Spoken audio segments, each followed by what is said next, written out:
artist, and I gotta be honest. Sometimes I look at your name and it makes me think of French. You know, that is French. It's Creole. Yeah. Oh, okay. Yeah. So it's the same thing. So I don't want to mess up your name. So I'm gonna let you go ahead and introduce yourself to everybody. Lavon Lamont. Lavon Lamont.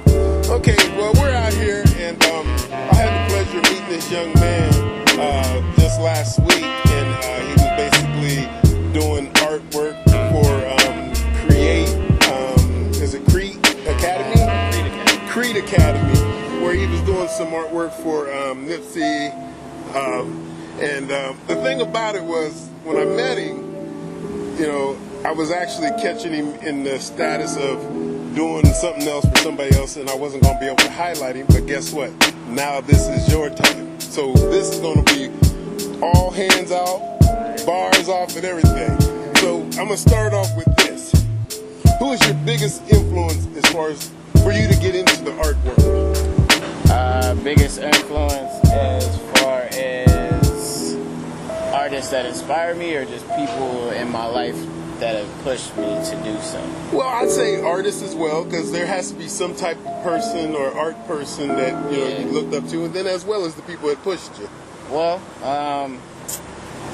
I wasn't doing art for a while. I stopped like between 2009 and probably 2014. I didn't really do much drawing, and then 2015 I met one of my boys, Brandon, who's a painter, and we had similar drawing style, and I saw what he was doing with all his drawings. He was taking them from this little drawing and making these big colorful paintings out of them. Like, and I was like, wait, why have I never thought about that? And I also had never painted until 2015. I was just always drawing. So meeting him, you know, spending time around him, he was like, yo, get these markers. You know, these markers will help you understand paint a little bit. Mm-hmm. I was using the markers. I was killing it with the markers. People was like, how is this even marker? I'm like, yeah, I don't know, right? And then from there, I just went on and picked up paint. My cousin, though, was a big influence for me getting back into art. She's passed away, rest in peace, but she was one of the main people that was really pushing me to get back into it. So okay, yeah. Well, I gotta ask you really, because you know, when you go out here and paint, do you draw the picture on there first, or how do you start? What's the process of starting this? It depends. Like I honestly, I can paint without drawing it. I know I can. I've done it plenty of times. Usually when I do smaller scale stuff, I kind of just paint it. Like anything you see me doing, wallets or bags, I usually don't draw it first. But for these, they were at least an outline was done first. You know, nothing super detailed, okay. But there was definitely an outline to follow. Which Nessie, my friend, actually did the outlines. She came the night before and did the outlines. So I just went in and basically brought it to life from there. Okay. Yeah, and this is actually a collab with me, Nessie, and Amber right here. Yeah. Okay. Well, there's always another thing that identifies artists from each other. Do you have a certain thing that actually will identify this is your work against somebody else's? Honestly, like you guys wouldn't know, but the three of us, we can look at this and see where I came in, you know? Okay. By default, I have a more cartoony style. I can do realistic, but by default, I bring a more cartoony. If I do realistic, you can kind of tell too.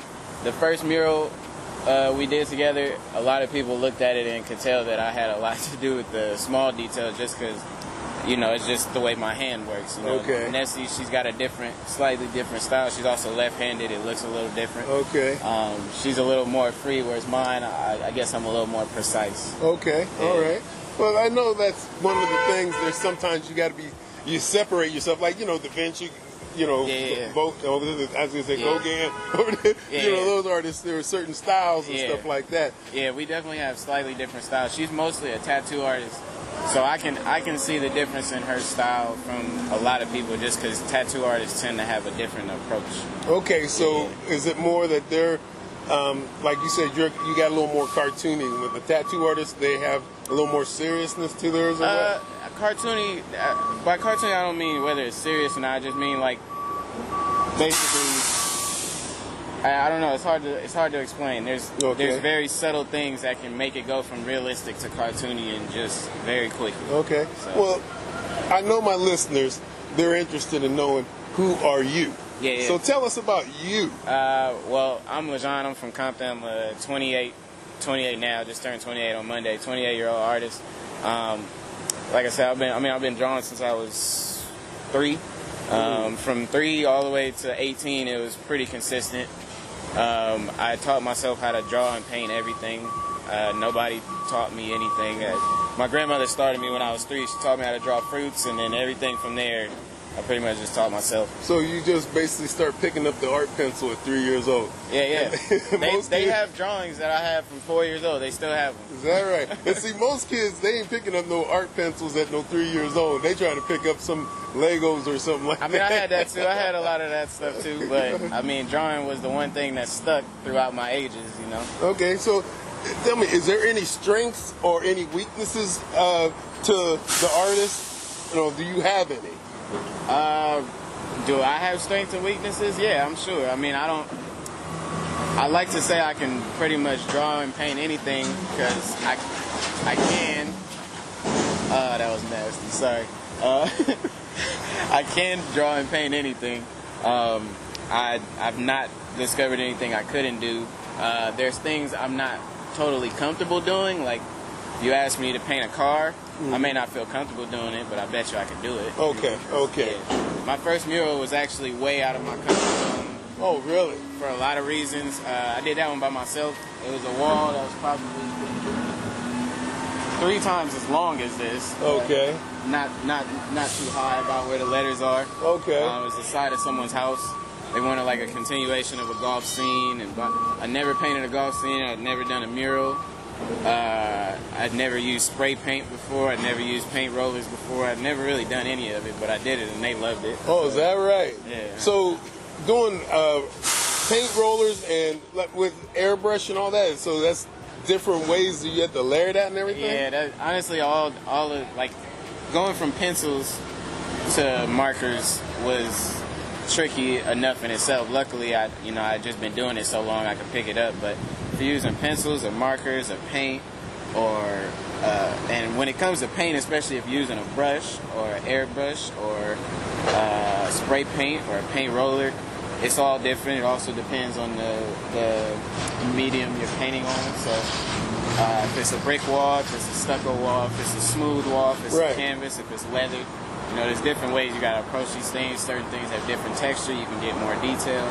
Okay, so it's definitely something you figure out as you go if you've never done it. Right, because I would think that, if you painting on a flat wall, then all of a sudden this wall is a little, got that, what they call that, texture is coming out. That was my first mural. Oh, okay. It was a stucco wall. Yeah, that's what it is, the stucco. It was a headache, honestly. But now, one thing about a stucco wall, that actually absorbs paint then, right? Yeah, so that means it's more than just 1, 2, 3 coats. It's like a lot of coats on that. Yeah, honestly, that took me a while. Like, I was playing with it at first, and then I was like, dang, I have a process. My process is like, until I get to a certain point, I'm probably not happy with it. Okay. That's just me personally, just because I tend to be a perfectionist about my stuff. I don't like to see the process, but I know I have to go through the process. Okay. So when I must have got 30-40% through this wall, and I was like, I don't know what I'm doing with this. Like, this is, and then I don't know. I took a couple of days off. I was a little frustrated, and then I came back to it. I was like, nah, this is all right. I'm gonna run with it. Okay, so I gotta ask you. I know you do a lot of painting, a lot of murals, but is there one mural that you have that you just like, damn, I did this? Well, I guess that one, because my first one was the one that I spent like 12 days on that. That was the biggest in size, the biggest challenge, and the biggest payout. So that's the one. That's the one I'm really proud of, and that's the one I did by myself. Most of them, other than that one, I've done with other people. So, that's the one for now that I'm like, yeah. But the first Nipsey mural I did is honestly my favorite. It's just the way it looks like it comes off the wall. And that's exactly what I wanted. So. Oh, okay. And let me ask you, describe when you're when you was faced with the decision to like continue or to quit. what was the process of deciding? Well, should I continue this journey or should I quit? Because, like you said, my artistic yeah, journey because being an artist. for a minute you stepped away from it. Well, to be honest, before that, I never called myself an artist. Okay. I just knew I could draw. Oh, okay. You know, I was drawing like between 8th and 11th grade. I didn't really, like, when I would get done from school, I would go home and draw. I was probably drawing 2 or 3 pictures a day. I was drawing in class. You know, I never really called myself an artist. It was just something I knew I was good at. Okay. After I took that little, you know, I just got caught up in life, being a young man. Out of high school, got to work, got to do this. Right. I want to buy a car, you know, girls, all type of stuff. So, you know, drawing was just not there for me. Okay. And luckily, it's not something I can forget how to do. But okay. I didn't call myself an artist until, like I said, I met my friend, and he got me back into it, and I realized, like, this is who I am. Okay. You know, this is really who I am. Like, I enjoy this for a reason. You know, Okay. this makes me who I am. So once I started doing that, I ended up quitting my job, and then for 2.5 years, I was just doing art. And it was going surprisingly well just because, you know, I'd been doing it so long, I couldn't really mess up. Right. Surprisingly. It was a poor dog can't wag his own tail. Yeah. People ask me, too, they're like, what happens if you mess up? I'm like, honestly, I don't really ever mess up. I don't know, but I could fix it. Okay. But at the end of that 2-year journey or whatever, you know, things started getting crazy, and that's when I started really going like, okay, wait, am I really gonna be able to, like, do this and make something? You know, artists, we tend to get on our own heads a lot, so I probably had a lot of those moments, but at the end of that 2-year journey was when I really questioned it for a second, and I was like, okay, I'm gonna have to go back to work, because, you know, I gotta do what I gotta do.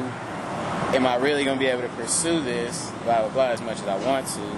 But, you know, luckily it worked out. Well, that's like my next question. Yeah. What do your friends or colleagues think of you when you decided to take that transition? Nobody, I mean, I doubt myself more than everybody else. Okay. So I don't think anybody worries about me. I mean, I'm fine. Like, I'm doing fine. Like, when I was doing it, I was doing fine. Like, I was getting big opportunities. You know, I'm getting paid for all this stuff. Like, I was paying all my bills and stuff. Like, okay. I was all good. Now I'm even better, way better than what I was at the time. So okay. I don't think anybody really, except, you know, maybe like my parents or something, they Right. might worry about me. But my friends and stuff, they're not worried about me. Like, they know, a lot of people know what I come from, and they know that I'm not going to ever let myself just be down and out. So was your parents like, boy, you can't make a living painting? Nah. They would never say that. Okay. They would never say that, ever. Ever. Okay. They actually, you know, they'll Encourage support you? me in any ways they can. And my dad's an artist himself. He never used it. But, Oh, okay. You know, when he retired, he actually started doing art again, so he gets it. Oh, okay. But So it runs in the family. yeah, the but gene. you know, no one's ever really used it. But Okay. I mean, like I said, my grandmother taught me, but she could draw a little bit as well. My brother could draw really good at one point. My older brother. My little brother can't draw. My dad can actually draw. Like, Okay. I mean, even after however many years, 20 years of not doing it, he was still able to do it. Okay, So, all right. So let me ask you a question. Have you ever did any body painting? Because, you know, that's a big thing, too. yeah, I've Yeah. done that a few times. Okay. Honestly, I'm just not into it. I'm into it just because it looks cool. Right. But I feel like it was getting a little too overhyped, and it was about everything except the art. You know, for a lot of people, I feel like it was just about, oh, there's naked girls here. Okay. You know, it's like, for the artists painting them, a lot of them probably like just want to be, oh, I get to paint a naked girl today, and then everybody else like, oh, I get to look at this girl who's naked, but maybe she's not really naked because she's painting. You know, like, so for me, I'm like, if it's really about the art, cool. But if Okay. you just want me to be about painting some naked girl, like, it ain't about her. Okay. You know what I'm saying? Okay, it's not about the naked people, okay, Yeah, people? yeah. Did you hear that, everybody? No, it's not about the nakedness. If I'm painting them, it's not about them. If they Okay. want to sit there naked, it's about them. You know? Okay. And one more thing. What do you think the key to winning in this field is? For you to make a living in this field, you know, some people would say, how do you do that? What do you think the key is to doing it? You really got to master whatever your lane is. You know, like for me, I tend to be all over the place. I do a lot of different things with my art, which is good because that gets me a lot of different customers. Okay. But at the same time, I feel like you got to kind of master your lane. So when you go around the city and you see murals that you know they're by the same person. Right. It's because they've mastered their lane, so they can pull up to a wall, and they've done this 10 times before. Right. You know, and you're gonna know it's theirs. Right. So I feel like it's really just mastering your lane. Whether it's, you know, if you're doing graphics, you know, you're gonna be the best at your kind of graphic.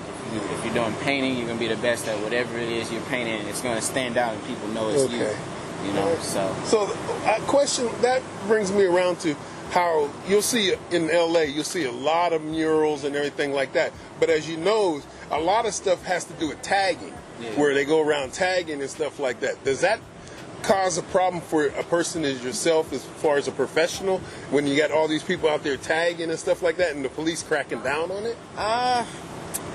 Well, tagging, I mean, like that could always be a danger.